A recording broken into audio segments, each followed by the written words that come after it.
കർത്താവായ യേശു ക്രിസ്തുവിൻ്റെ പരിശുദ്ധമായ നാമം വാഴ്ത്തപ്പെടുമാറാകട്ടെ.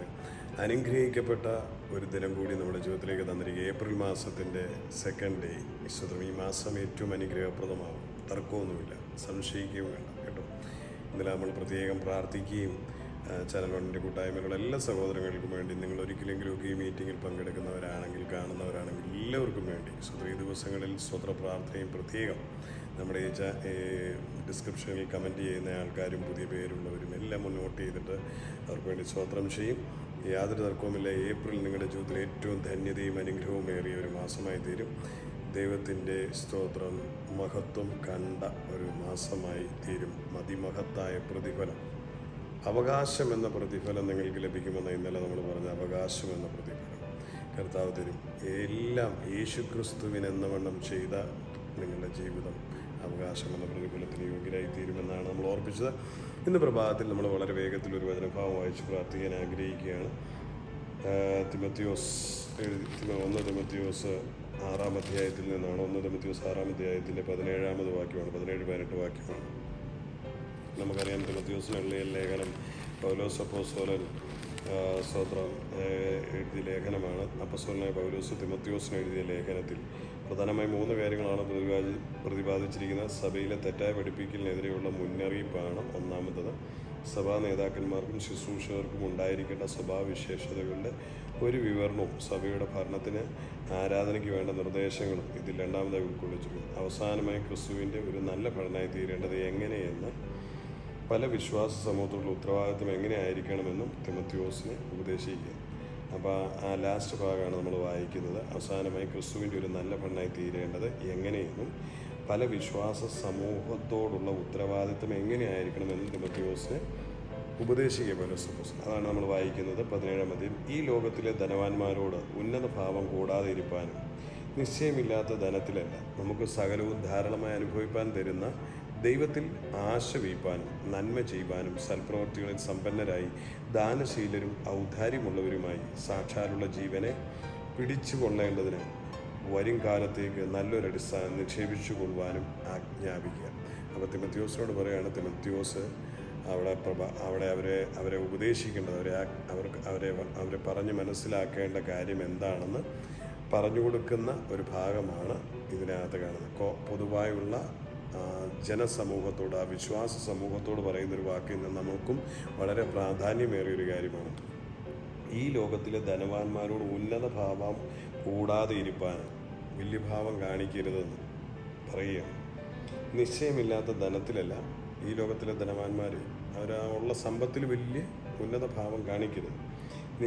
സഭയിലുള്ളവരുടെ കാര്യമാണ്. നിശ്ചയമില്ലാത്ത ധനത്തിലല്ല, ഈ ധനത്ത് ഉറപ്പുള്ളതല്ല ഈ ധനം. ഇത് നമ്മൾ അധ്വാനിക്കുന്നു, മറ്റാരൊക്കെയും അനുഭവിക്കാനുള്ളതാണ് അല്ലേ? നിങ്ങൾ തന്നെയാണെങ്കിലും ചിന്തിച്ചറിയാം, നിങ്ങളുടെ ഒരു 70-80 വയസ്സായി നിങ്ങളുടെ ബാങ്കിൽ ഒരു 10 കോടി രൂപ കിടപ്പുണ്ട്, നിങ്ങൾക്ക് അനുഭവിക്കാനാണ്. അത് മക്കളോ അല്ലെങ്കിൽ വേറെ വല്ലൊരു ഒരു ബന്ധമില്ലാത്തവരോ ഒക്കെ കൊണ്ടുപോയി അനുഭവിക്കും. നമ്മളുണ്ടാക്കിയ വീട് ഒരു 100 വർഷത്തിനപ്പുറം ആ വീട്ടിൽ നിങ്ങൾ താമസിക്കുന്നുണ്ട് ഇല്ല.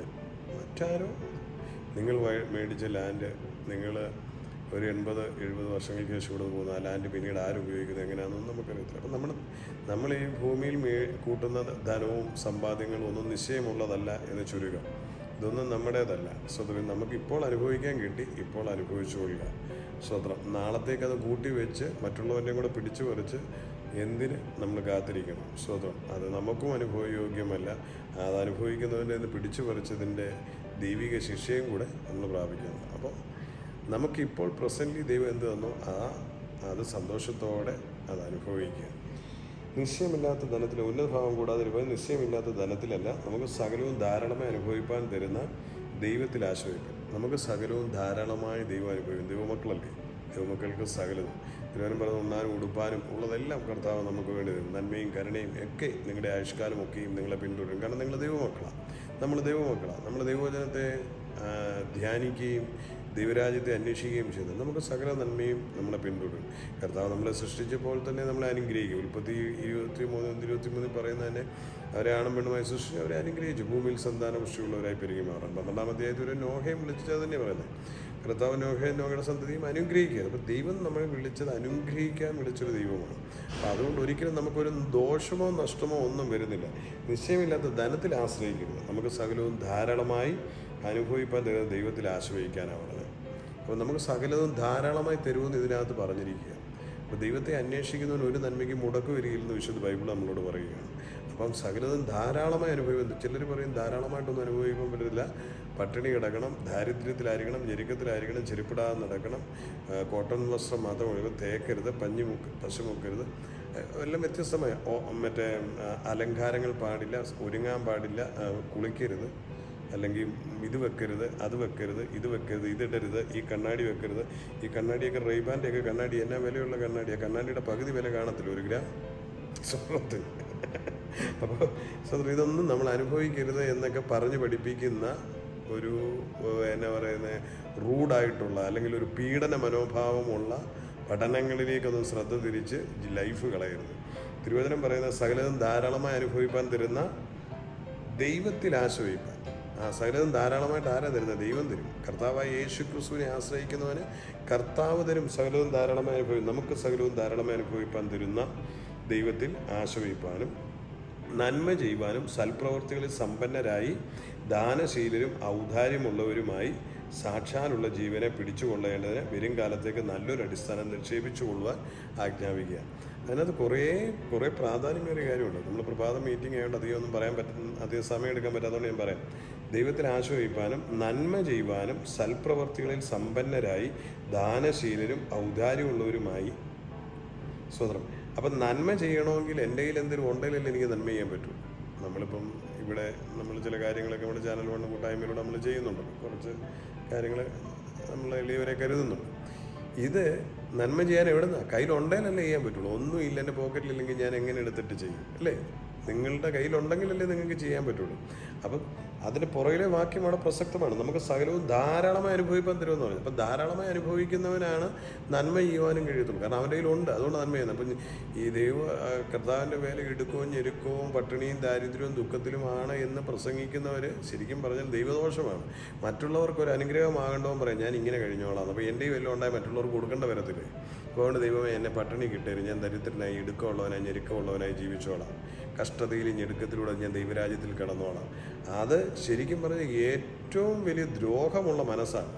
കാരണം ഞാൻ അനുഗ്രഹിക്കപ്പെട്ടാൽ മറ്റുള്ളവന് ഞാൻ കൊടുക്കേണ്ടി വരും, മറ്റുള്ളവന് നന്മ ചെയ്യേണ്ടി വരും. അതുണ്ടാകാതിരിക്കാൻ വേണ്ടി ഞാൻ ഇങ്ങനെ കർത്താവ് തരുന്ന ഈ ഇടുക്കം ഞെരുക്കങ്ങളിലൂടെ ജീവിച്ചോളാം എന്ന് സ്വയം ദൈവത്തെയും കൂടെ താഴ്ത്തിക്കെട്ടുന്ന ഒരു ജീവിത ഒരു വിശ്വാസ അനുഭവമാണത്.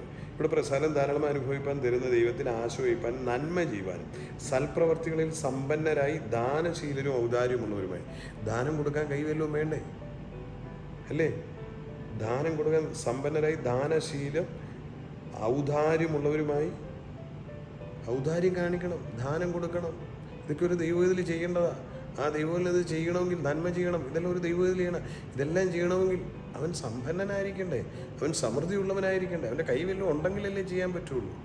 അവൻ ആഹാരത്തിന് ഓർത്തില്ലാവും മറ്റുള്ളവന് എങ്ങനെ ആഹാരം കൊടുക്കും? ഒരു വസ്ത്രമിടാനില്ലാത്തവൻ മറ്റുള്ളവൻ എങ്ങനെ ഉടുപ്പിക്കും ഒരു നഗ്നനെ? സ്തോത്രം. ഒരു കഴിവുമില്ലാത്തവൻ മറ്റുള്ളവന് വേണ്ടി എന്ത് ചെയ്യുവാൻ കഴിയും? ദൈവമൊപ്പം ദൈവത്തിൻ്റെ മക്കൾക്ക് സകലവും ധാരാളമായി അനുഭവിപ്പാൻ കൊടുക്കും. അവർക്ക് കിട്ടുന്ന സകല ദൈവിക ആനുകൂല്യമായ ഈ സമൃദ്ധി ദൈവത്തിൻ്റെ ആനുകൂല്യമാണ്, ദൈവത്തിൻ്റെ കരുണയാണ്, ദൈവത്തിൻ്റെ കൃപയാണ്, ദൈവത്തിൻ്റെ ദാനമാണ്. അത് വിശ്വസിക്കുന്ന നിങ്ങൾക്കും എനിക്കും എല്ലാം അവകാശമാണ്. ധാരാളമായി അനുഭവിക്കാം. നിങ്ങൾക്ക് ധാരാളമായി ആഹാരം കഴിക്കാം, ധാരാളമായി വസ്ത്രം ധരിക്കുവാൻ, നിങ്ങൾക്ക് ധാരാളമായി താമസിക്കാൻ കഴിയുന്ന പാർപ്പിടം, നിങ്ങൾക്ക് ധാരാളമായി യാത്ര ചെയ്യാനുള്ള അവസരങ്ങൾ എല്ലാം സമൃദ്ധിയായി ദൈവം തരും.